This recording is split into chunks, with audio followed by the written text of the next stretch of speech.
Bahaye ikaze kandi nabashimira mwamaze gukora subscribe kuri channel yacu, ariko nshishikariza namwe mutarayikora kuyikora kugira ngo mujye mukomeza kubona ibiganiro byacu bitandukanye, dore ko Bwakeye TV News igutegurira amakuru utasanga ahandi.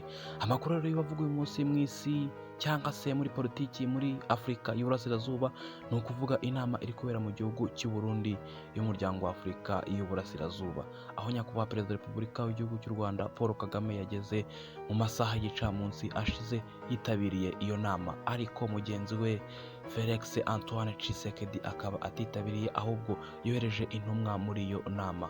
Ni ukuvuga ngo ikibazo cyo muri Kongo aho ihanganye n'ingabo za M23 kikaba gishobora kuvugutirwa umuti, nubwo perezida w'igihugu cya Kongo atitabiriye iyo nama. Bivugwa ko atishimira imyanzuro igiye itandukanye yafatiwe i Rwanda muri Angola, dore ko avuga ko u Rwanda rushyigikiye cyangwa se rutera inkunga umutwe wa M23.